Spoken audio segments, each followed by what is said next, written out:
Así, sí. Y fíjense que inclusive parte de lo que dice el guía, que estaban haciendo unas urbanizaciones, ahí creo que, bueno, más que todo es un derrumbe, ¿no? Que se están haciendo ahí como una especie de la carretera, ¿no? Pero son accesos a urbanizaciones, lo que se está haciendo. A casa. Pasa que la carretera es relativamente nueva, ya al no estar bien sedimentada, las lluvias se lo llevan. El Ávila es, en su gran mayoría, arcilla. Por eso que nos estamos oponiendo a varios grupos a que se suba la cota de construcción, aunque va a ser del lado de La Guaira y no afecta al lado de Caracas. Cualquier construcción por encima de la cota que ya está establecida es una locura, porque el Ávila no soporta más peso, no soporta ningún tipo de construcción. Como pudieron ver, todo el camino es arcilla, y lo que no es arcilla es roca, pero roca fragmentada. Sí. Entonces, cualquier cosa que se construya va a ir abajo. Así que la carretera está también como cediendo, ¿no? Sí. De hecho, con las lluviecitas que cayeron ahorita en diciembre, por eso no fue nada, hubo bastantes casas que se cayeron en este sector. En el 99 fue mucho peor, hubo bastantes muertos. A pesar de que esto está bastante bien construido y tiene bastante tiempo establecido. Bueno, vamos a ir haciendo una introducción. Una pregunta. Espérense un momentico, vamos a guardar las preguntas todas para la sesión de preguntas y respuestas que vienen al terminar esta parte. No pierdan la pregunta, anótenla. Vamos a tratar de cubrirles alguna duda que tengan con respecto a las cosas que vamos a hacer, tanto los guías como yo. Y vamos a reservar eso a la parte final. Vamos entonces a hacer una referencia breve de lo que viene siendo la naturaleza del sector en el que nos encontramos. Como bien ustedes saben, esto es bosque nublado. Y como bosque nublado, de acuerdo a la clasificación Köppen, esto es clima de montaña. Clima de montaña se especifica, de acuerdo a la clasificación Köppen, con la letra H, es decir, clima de altitud. En el lugar que nos encontramos, a más de 2000 metros sobre el nivel del mar, ya en este lugar empieza a haber un tipo de vegetación propia del lugar que viene siendo prácticamente tipo estepa, que son muy, inclusive fíjense la diferencia, que es más baja de lo que viene siendo la selva nublada, y que ya aquí, de acuerdo a esta altura, fíjense que de acuerdo a ciertas cotas de altura, ya la vegetación va bajando en los pisos. Entonces, haciendo relación con lo que nosotros tenemos en el sector, tomando como palabra lo que dice Jorge, nosotros tenemos en este lugar una naturaleza del tipo de la tierra que hay, que está mezclada entre lo que dice Jorge, que tiene que ver con tierras franco-arcillosas. Eso, de acuerdo a la clasificación Köppen, tiene las tierras llamadas oxisols, que son tierras que tienen sujetas a oxidación, y tienen un proceso en el que insectisols también, que son la clasificación que les da Köppen, sobre todo a la zona de lo que tiene que ver, que predominan esa tierra, la zona del delta de la Macuro, que son tierras precisamente de desembocadura del río Orinoco y que tienen un nivel de humedad muy alto. Por eso es que esas tierras franco-arcillosas que tenemos en este sector son tan proclives a los derrumbes, porque absorben mucho la humedad y el nivel freático de la tierra es muy superficial. El nivel freático es el nivel de tolerancia que tiene un terreno con respecto al agua, y eso entonces va haciendo un proceso en el que si no fluye, ese nivel freático está muy a ras de la tierra y genera un proceso que lava la tierra y va arrastrando consigo la capa vegetal. Ese problema precisamente es el que explica que en estas facetas triangulares, porque en las montañas, esas facetas que ustedes pueden ver, esos montículos y esos altibajos, de acuerdo a Carlos Schubert, que fue uno de los científicos que más estudió esta parte, este cerro no tiene más de 70 millones de años. Sumamos 70 millones de años como una escala muy alta, muy lejana. Sin embargo, es un tiempo reciente para lo que vendría siendo una montaña de esta altitud. Por eso, este basamento de la roca en la que nos encontramos ahora es de tipo ígneo metamórfica. Estas son tipos de rocas que se consiguen en las profundidades de la Tierra, y que precisamente como producto de la capa continental que tiene la presión precisamente en toda esta falla, que va precisamente de la falla del Pilar, que viene precisamente encontrándose desde las partes de valles de Montes de Oca, que está desde la parte de los Andes, a toda esta falla que viene corriendo por aquí para la costa, hasta llegar precisamente a la zona del estado Sucre, genera un punto de fractura que va presionando contra la capa continental desde la capa precisamente del Caribe, la subcapa, que se conoce como la subcapa del Caribe. Bueno, ya esto es tectónica de placas, que tendrán que recordarlo como cultura general de lo que traen de base muchas veces el bachillerato, y y de lo que podamos nosotros aportar en algunas lecturas accesorias.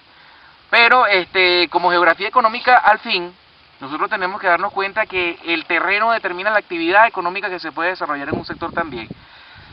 Primero, la altitud. ¿Por qué relacionamos tanto ese fenómeno en ciudades que tienen que ver como el caso de Colonia Tovar, o como en el caso, por ejemplo, de La Fría y de toda una serie de ciudades que están por allá en los Andes, y que nosotros podemos darnos cuenta que tienen esta misma dinámica económica que se dedica a la parte turística?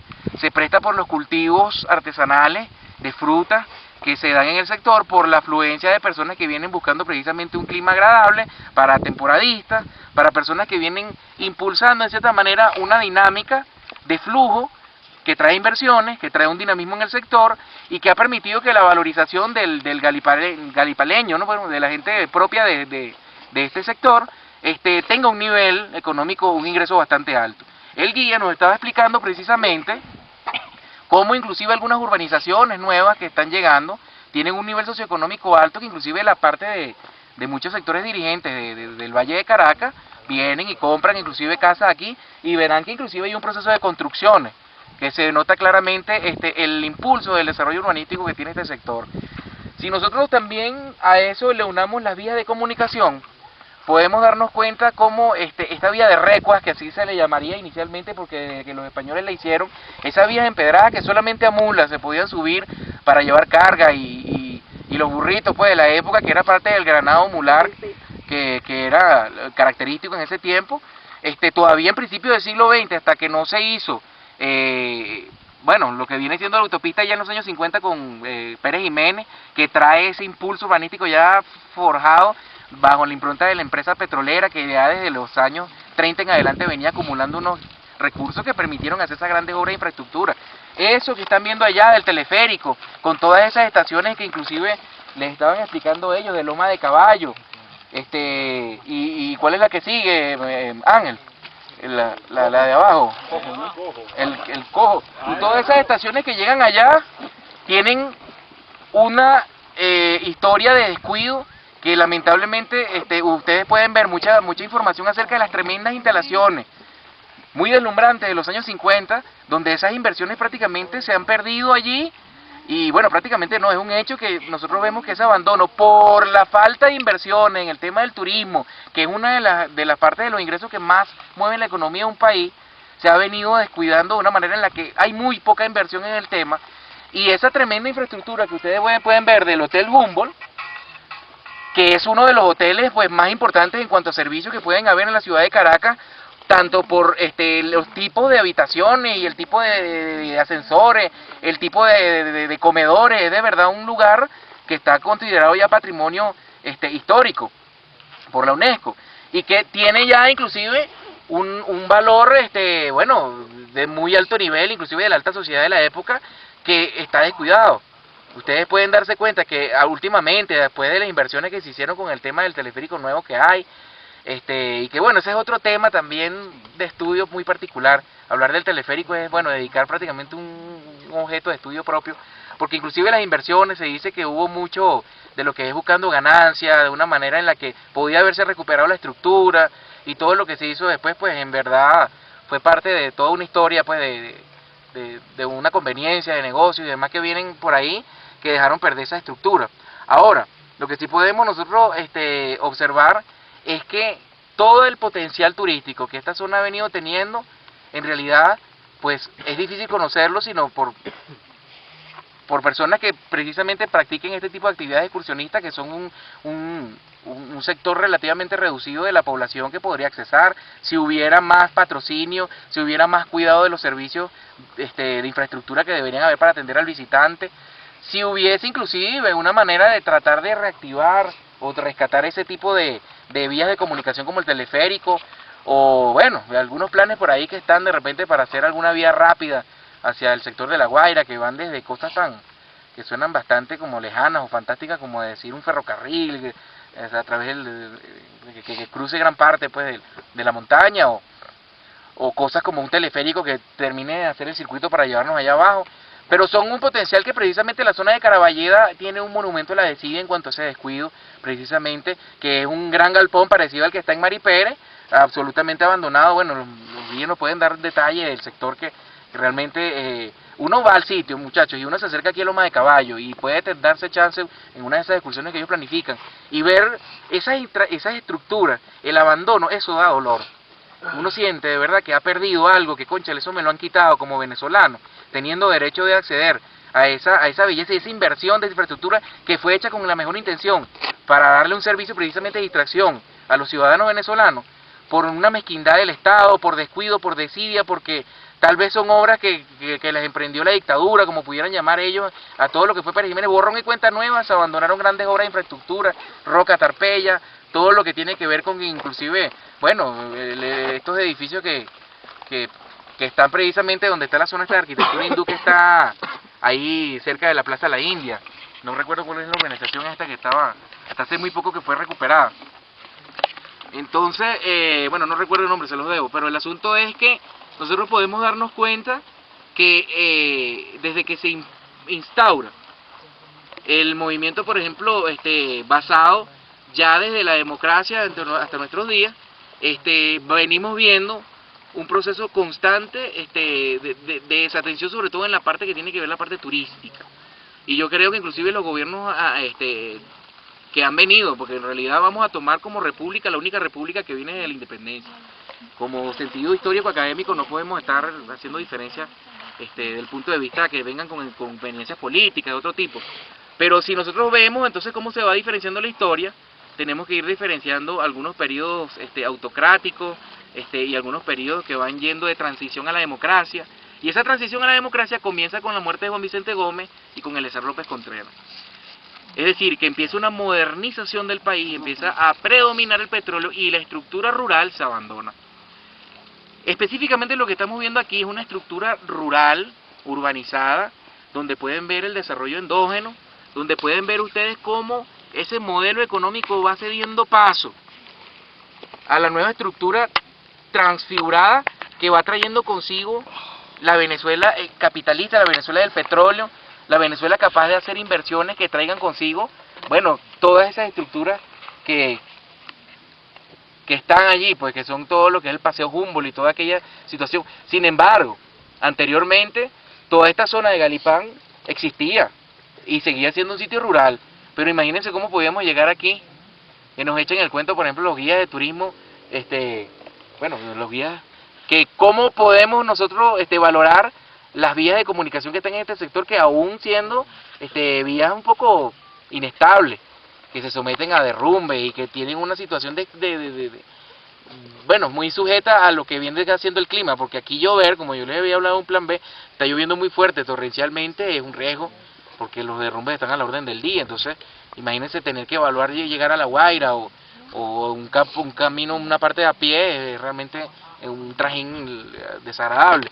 Pero eso es el mejor de los casos, porque bueno, a veces estamos sujetos a un fenómeno que de este lado del cerro sufre mucho. Bueno, si ustedes se dan cuenta, saben que voy cambiando de un tema y voy pasando a otro, entonces es bueno que mantengan un esquema de lo que vamos hablando. ¿Por qué tanta nubosidad del sector del mar que vemos en este lugar? ¿Y por qué La Guaira sufre tanto?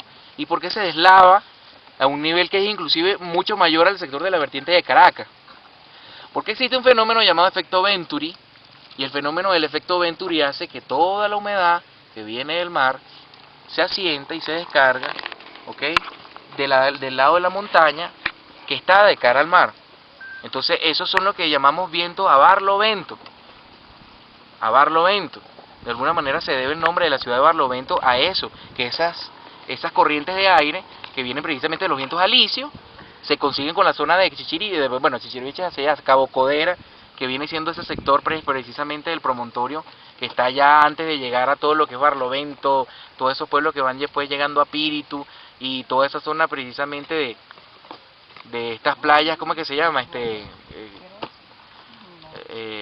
Estas playas que están hacia el oriente, ¿cómo se llaman? Las más cercanas. Higuerote. Entonces Río Chico, todo ese sector viene siendo parte de ese sector a Barlovento, de los vientos alisios que se encuentran, y llueve, pero entonces se consiguen que del lado de la montaña que está hacia la serranía del interior es árido y hay vegetación xerófita. Xerófita viene precisamente de vegetación de desértica, que son vegetaciones que se caracterizan por tener espinas y muy espinosas y son propias pues del tipo cactus, que creo que todos deben conocer.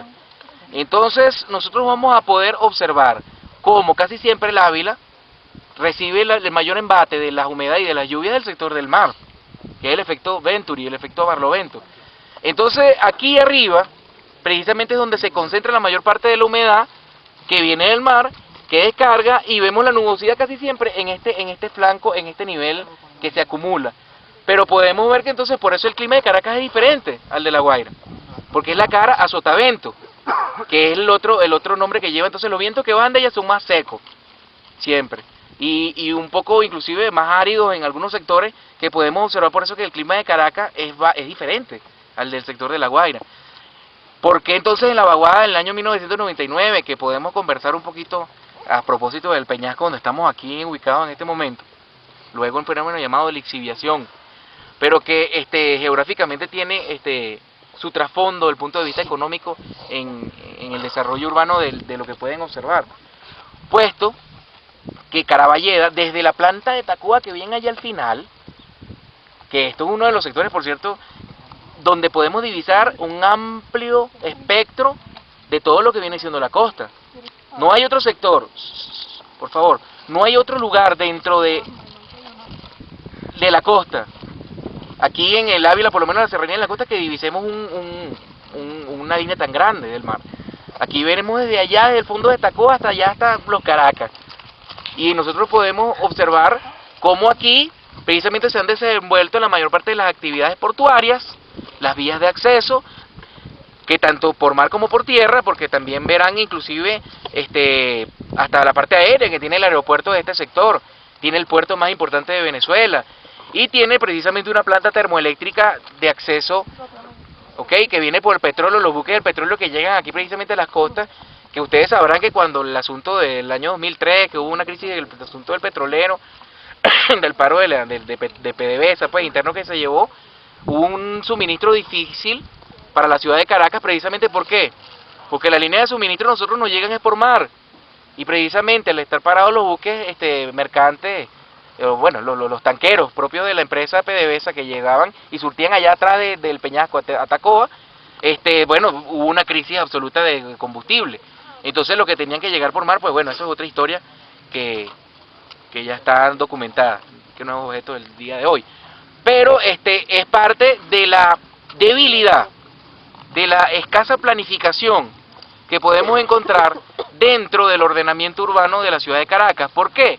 Porque teniendo inclusive una planta termoeléctrica que consume energía, en la ciudad de Caracas podríamos desde hace mucho tiempo hacer que lleguen inclusive por vía hidroeléctrica, que es más barato y menos contaminante. Ustedes pueden observar que inclusive teniendo esos reservorios de agua tan grandes como el río Caroní, nosotros en realidad no tenemos agua ni siquiera ni del Caroní, ni mucho menos energía eléctrica. Y como decía inclusive el guía, podríamos haber tenido aquí desde hace tiempo un proyecto para tratar de traer energía solar, y no existe. Y podríamos tener muchas otras formas alternativas que pueden ser objeto de los trabajos de campo, que muchos nos podrían servir para ilustrar lo que estamos hablando. Eso sí es incómodo. Voy a tener que apagar. Entonces, bueno, para cerrar, ¿llevamos cuántos minutos ya? Bueno, como 20 minutos. Para cerrar, acuérdense que ustedes tienen que hacer entre sus proyectos una propuesta en unas recomendaciones que puedan servir para tener interés en la proyección o en la administración, del mejoramiento en cierta forma de muchos servicios que ustedes pudieran detectar que están un poco fallo, o que pudieran tener un proceso de mejoramiento en una política más racional en la organización del espacio. Para cerrar, lo que les estaba diciendo del Peñasco donde estamos ubicados, esto es una roca metamórfica, tipo inclusive ya de tendencia gneiss bueno, precisamente se ubican unos 400 metros debajo de la tierra aproximadamente. Y este tipo de roca, muchachos, solamente aflora en una situación tan violenta como el afloramiento de Caracas. Porque tengo que apagarlo, pero no veo la pantalla aquí. Ya. Y es una persona que, bueno, y se imagina desde aquí. Listo, apagado. Entonces, muchachos, ¿por qué lo que sucedió en el año 99 acerca de la destrucción de gran parte de las urbanizaciones y de los nuevos deltas y de la prolongamiento de la playa que ustedes pueden ver? Bueno, muy sencillo. Si esta roca, donde la que ustedes están montados, precisamente, puede pesar ¿cuánto? Calculémosle 40 toneladas como peso promedio, unas 30, 40 toneladas. Si este peñasco en un momento dado, las lluvias traen consigo precisamente el deslave de la zona francoarcillosa, en el que está también mezclado la parte metamórfica, por supuesto el fenómeno de lixiviación hace que el peso de la roca, al tener precisamente humedad y deslizamiento, la parte del basamento arcilloso, la roca pierde peso y figura un fenómeno llamado lixiviación, que es desplazamiento, deslizamiento, y que permite precisamente que, como cuando tenemos entonces un jugo de naranja, en el que precisamente el cipo, las partecitas más gruesas de lo que va saliendo del jugo, flota, y lo que está abajo precisamente es la parte líquida, lo que quiere decir que entonces, por ese fenómeno de empuje, que así se llama en la física, ese fenómeno de empuje que tienen precisamente los cuerpos, al tener un basamento líquido, que es más liviano, como basamento por debajo de lo que es más pesado, desliza, flota, pierde peso, y eso es lo que hacía que inclusivemente esos peñascos de, bueno, decenas de toneladas se iban acumulando en ciertos sectores, dentro de las facetas triangulares del Ávila, porque si nosotros medimos esto, hasta allá, hasta la otra promontorio, esto es una faceta triangular del Ávila. Es decir, sectores que a través de los millones de años se van erosionando y van generando surcos, y esas facetas triangulares hacen que precisamente todo esto cae en esos embudos y se va acumulando. ¿Qué pasa cuando se acumula? Que llegan los peñascos más grandes, liberan la presión de las rocas que son más pequeñas y ocasionaba unos tremendos, unas tremendas inundaciones que venían como producto de ese fenómeno en que se rompían esas pequeñas, represas naturales formadas por esas rocas que se iban depositando y generaba unas olas inmensas que fue parte de la tragedia que conocemos de Vargas. Eso se habla inclusive hoy en cifras oficiales aproximadamente 40.000 personas, pero extraoficialmente se habla inclusive de cifras que superan 100.000 personas.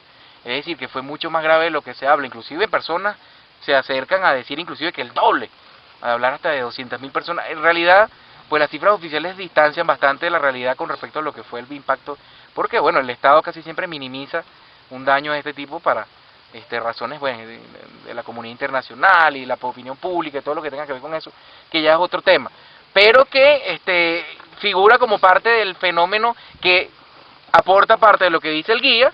¿Cómo es posible que vamos a tener entonces subir la cota de la parte más riesgosa del Ávila para construir nuevas urbanizaciones y seguir acrecentando un problema que ya tenemos desde hace cientos de años? Porque sepan que cuando hacemos el estudio en la zona de Caraballeda, nosotros vemos los cortes de roca que quedaron cuando hubo el último deslave, y de acuerdo a algunos restos que quedan ahí estudiados a través del carbono 14, se establece que hace aproximadamente unos 700, 800 años, es decir, hacia el 1300 después de Cristo, se dio un fenómeno similar. Lo que quiere decir que este fenómeno es cíclico, de cada 50 años aproximadamente, y con el nivel de magnitud de lo que se dio en la vaguada de La Guaira, tiene en promedio de cerca de 1000 años, más o menos.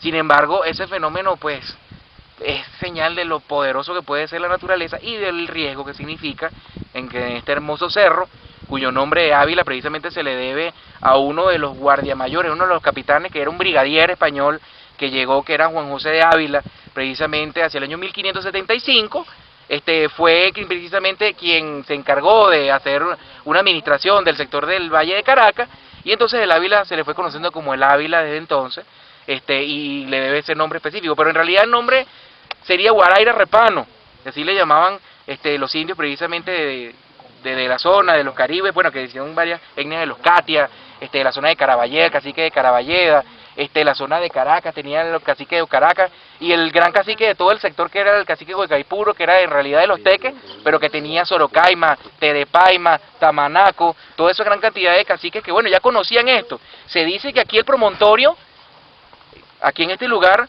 se hacían algunos tipos de ofrendas a los dioses, a la naturaleza, y que ya tenía un valor sagrado para los indígenas que llegaban de aquellos tiempos, que ya conocían estos sectores, y que bueno, se dice que no hay un lugar no muy bien determinado, que era un cementerio indígena, que se acostumbraban a traer restos pues de los hombres mayores, y que bueno, es propio de la costumbre del sector. Muy bien, entonces con esto podemos dar culminado la referencia. Luego les iré aportando algunos detalles más por vía escrita y algunas recomendaciones, alguna lectura, para que vayamos armando ya la estructura de ese trabajo. Ok, entonces vamos al ciclo de preguntas y respuestas que estaban pendientes con respecto al sector.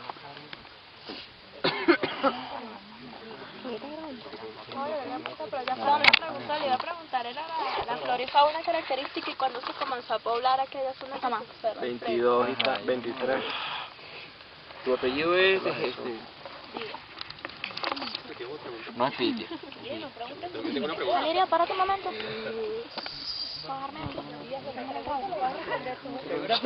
Muy bien, Díaz, lo que estás hablando de la zona característica, vegetación y Flora y fauna. de la flora y fauna. Bueno, mira, de esos detalles precisamente acerca de la vegetación, y eso pueden aportar muy bien los guías también que conocen bastante, el tipo de vegetación tipo gramínea que podemos ver en este lugar, tiene cantidad de flores que bueno, son características de este sector. Por supuesto que Galipán le debe ese nombre a la posibilidad bueno, del cultivo que trae esta flor, y que bueno, viene siendo precisamente parte de la producción artesanal, las flores, algunos arbolitos de Navidad, florecitas de Navidad que se les llama, que son unas maticas rojas que se dan mucho en el sector. Tienes, bueno, desde flores que pueden ir desde los famosos orquídeas propias de la zona, que se dan en vegetación como tipo, eso se llama parásitas, ¿no? Y pueden venir, bueno, cantidad de flores que, bueno, en este sector, desde los árboles más altos que son cedros y algunos tipos de vegetación de montaña que son pues maleza propia del sector, nos van determinando los diferentes tipos de vegetación que hay en el lugar. No sé si tenga algo que agregar, Jorge, con respecto a la parte de la vegetación, que conozcan más. Por la altura en la que estamos deberíamos tener selva nublada, pero dadas las características del lugar, esto se conoce como subpáramo. Algunos de los arbustos que pueden ver, por lo menos todos que están aquí abajo, son familia de los frailejones. Es típico más de la altura de 2400, lo que es pico occidental, pico oriental, el pico Naiguatá, pero se consiguen también aquí por las características, porque esto es la fila, es la parte más alta de la montaña, y árboles grandes no se dan aquí. La humedad, el tipo de terreno lo que permite ese tipo de vegetación, que se conoce como subpáramo, aunque realmente va un poquito más arriba. Y la otra pregunta era... En cuanto a fauna... ¿Cuándo se comenzó a poblar Galipán? La fauna. Ay, también la fauna. La fauna aquí, insectos, todo lo que ustedes quieran. Hay un insecto muy típico de esta zona que está en peligro de extinción, que es un escarabajo que se llama Golofa porteri, mejor conocido como escarabajo del carrizo. ¿Por qué se llama del carrizo? Porque se alimenta del carricillo o carrizo, que es el bambucillo que yo le he mostrado. Está en peligro de extinción, está dentro del libro de la fauna roja venezolana, porque es bastante grande, bastante hermoso, muy llamativo, y los coleccionistas pagan cualquier cantidad de dinero por ello. Es cierto. Hace 20 años, cuando yo excursionaba por esta zona, en la época de apareamiento, que es entre julio, agosto, septiembre, veía, sin exagerarle, 500 en un solo sector, y hoy en día si ven 12, ven bastante. Bueno, muchachos, es que además de lo que dice el guía, es cierto que también esto tiene una fauna propia del sector, conocida como endémica, porque es nada más característica de aquí. Varias especies, inclusive aquí turpiales, tienen pajaritos, inclusive los cristofués, son propios de alguna especie de aquí. Bueno, al su alrededor pueden ver algunos colibríes propios del sector. Inclusive aquí, en este sector, tienden a ver estos puercoespines. Se consiguen inclusive algunos tipos de ardillas propias del sector, Ya prácticamente yo creo que aquí no quedan venados, ¿verdad? Pero sí, sí naturalmente, sí todavía quedan, ¿no? Sí, inclusive hasta un tigre tipo cunaguaro, pues que se le llama tigre del sector, a lo mejor el nombre de boca de tigre, alguien me preguntó eso, proviene de eso, porque aquí hay un tigre pues, característico de la zona, más bien un gato de monte, ¿no? Tipo cunaguaro, que es el que propio se da aquí. Y bueno, y todavía quedan algunas personas en el teleférico supuestamente comentan que han visto algunos gatos. Todavía quedan venados, un amigo mío casi arrolla uno hace 2 semanas. Depende de la altura y el sector en que se encuentren, van a encontrar cachicamos, van a encontrar serpientes de todos los tipos, tamaños y colores, dependiendo si están del lado de la Guaira van a ver mucho cascabel, más hacia el sector intermedio van a ver más panares, a esta altura ven más orales. Eso en cuanto a serpientes venenosas. De resto, aquí hay cualquier cantidad de serpientes. Se me olvidó pedirle su antiofídico. Un tamaño, un porcentaje mínimo de las serpientes de Venezuela son venenosas. La gran mayoría no lo son, pero la recomendación es tratarlas a todas como venenosas, es decir, de lejitos, con respeto, no tocarlas, no molestarlas. La mayoría de los accidentes ofídicos suceden por imprudencia, por ponerse a molestar a la serpiente. Bueno, agregando lo que él dice, cuando la serpiente está enrollada es el momento en el que no debemos ni acercarnos, pero cuando ellas están desplegadas, que están en circulación, en realidad es muy difícil que ellas ataquen, no están en una posición sino de más bien hay que dejarlas que pasen y bordearlas, pero no hay mayor peligro de ataque. Cuando están enrolladas sí, porque ellas están en una posición que te salta en ese momento, sobre todo el crótalo, que viene siendo pues la cascabel. Una pregunta, Espinosa.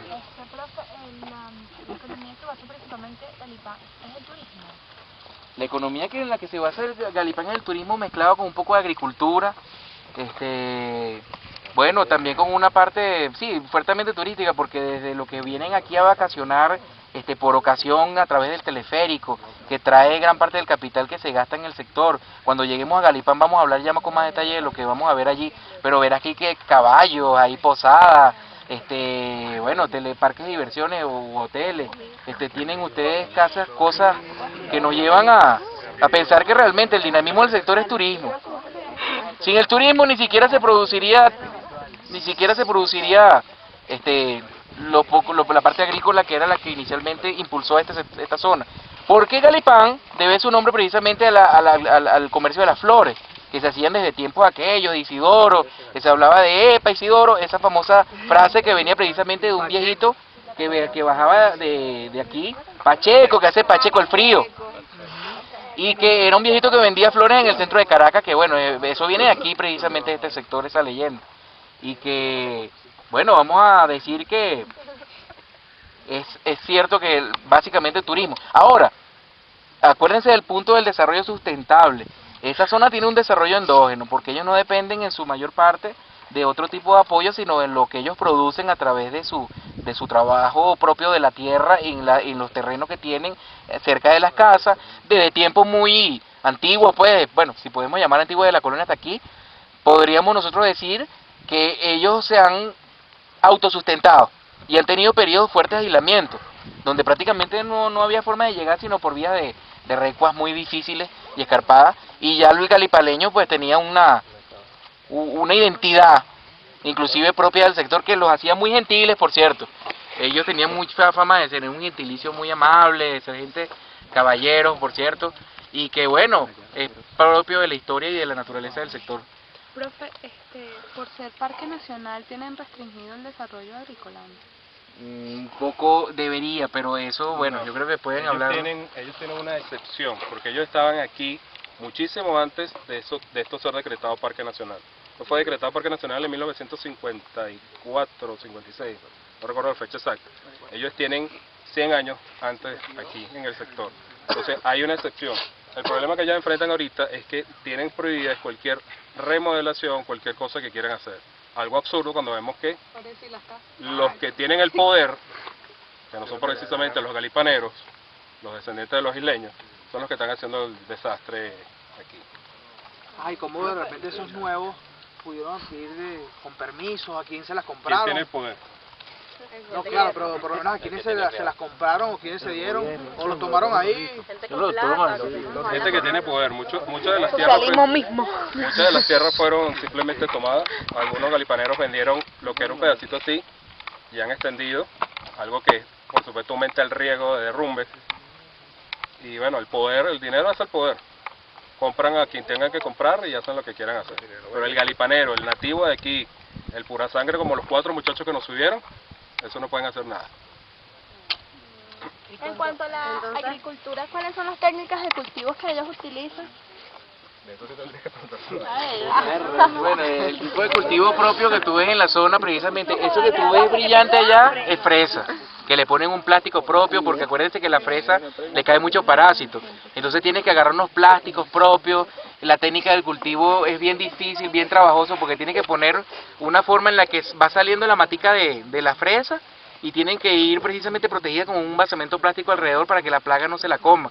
Entonces, sí, y ustedes verán que inclusive ellos tienen un tipo como decir, de unas mallas, inclusive que reflejan el sol para tratar de que, bueno, no se afecte tanto lo que tenga que ver con la fruta en sí, y ellos tengan una característica propia que se nota en esos pedacitos que tú ves inclusive brillantes, son de ese tipo de vegetación. Lo demás son algún tipo de hortalizas de supervivencia propia del sector. Más que todo eso, ya la parte de la hortaliza se cultiva más en la colonia Tovar, pero aquí básicamente es fruta. Va a haber muchas conservas de fruta, mora, de durazno, bueno, y bebidas del sector, jugos propios que van siendo para la gente que va subiendo, temporadista. Buena parte del cultivo se dedica, lo que pasa es que no se aprecia por la nubosidad, buena parte del cultivo se dedica al eucalipto, pero el eucalipto floral, o sea, el que se utiliza para los adornos florales. Hay dos grandes tipos de eucalipto, el de la hoja larga, y hay una que es más redondita y mucho más olorosa. Esa es la que cultivan mucho por aquí. Y que por cierto vamos a llegar a San Isidro, es decir, que Galipán tiene varios sectores como ellos están diciendo, y bueno, ya el hacer un viaje, inicialmente yo les había dicho San José de Galipán, es San Isidro. El llegar hacia abajo pues es un recorrido que requeriría mucho más tiempo y más posibilidad de hacer un recorrido interno de Galipán. Realmente aquí el interés del Picacho era hacer esta explicación que estamos haciendo con el ejemplo del sector, que lamentablemente hoy no nos ha ayudado, pero tienen un material que le vamos a enviar para que hagan el informe. Sin embargo, sí vamos a ver bastantes cosas allá en Galipán que podemos valorar, porque el cierre de la actividad va a ser allá, y van a poder ver algunos fenómenos in situ de la actividad turística, y que bueno, son propios del sector. Ajá. Más o menos Fernández. La población o el estimado en que crece o llegaría a alcanzar en 5 o 10 años, más o menos algo. El crecimiento poblacional de este sector es alto, pero básicamente porque viene de Caracas, pero te digo que esa población del sector podrá ser de unas 30.000 personas, no creo, mucho menos, ¿no? Porque el solo estado Vargas tiene 300.000 habitantes, y en realidad yo creo que el estado Vargas tiene más o menos la población que podrá tener la parroquia Sucre, y tal vez menos, porque la parroquia Sucre yo creo que ya está rondando cerca de más de 1 millón de personas, y aquí en realidad será una tercera parte, lo que quiere decir que esta población en realidad no te tengo la cifra ahorita en mano exacta, pero oscilará en unos 10, 15.000 personas más o menos, tal vez estoy exagerando, pero es más o menos la próxima. Por cierto que esto depende de la jurisdicción del estado Vargas, ¿no? Sí. Esta zona está dentro del área, ya estamos en Vargas. ¿Cuánto tiempo tiene aproximado de fundado Galipán o desde la colonia? Tiene los tiempos de la colonia, o sea, prácticamente, sí, Galipán, bueno, eso es un detalle que pueden agregarlo desde el punto de vista de la parte de reseña histórica, de trabajo, tengo el material para eso, se los mando. Pero la fundación de Galipán viene siendo tan antigua como los primeros colonos que fueron llegando y vieron el clima semejante a Europa y se asentaron aquí. Precisamente, fíjate que fue un asentamiento propio que de los españoles, que el Galipán es de origen europeo, y las rosas, que eran muy propias de aquí, se siembran de origen europeo y se han producido mucho en el sector, de manera que nosotros podemos ver que ya data de tiempos muy antiguos de la colonia. Ya existía e inclusive esto como un punto de lo que llamaban descanso de las rutas que venían desde Caracas, y que bueno, un poco más hacia allá, hacia la parte oeste, está la ruta del Camino de los Españoles, que por cierto, algún día los invito a asistir a algunas excursiones que se planifican, algunas excursiones en jeep que se hacen en los castillos del Ávila, y que pueden acceder a eso a unos costos bastante accesibles y que les llevan por allí. A ver, entonces, si ya no hay más nada, damos un rato para que descansen. Podemos estar también se pueden sentar de la otra parte de la roca, ahí hay un mirador hacia allá, pero ya la nubosidad nos está cerrando bastante el camino. Yo creo que damos cuántos minutos, con 10 minutos, entonces iniciamos el camino de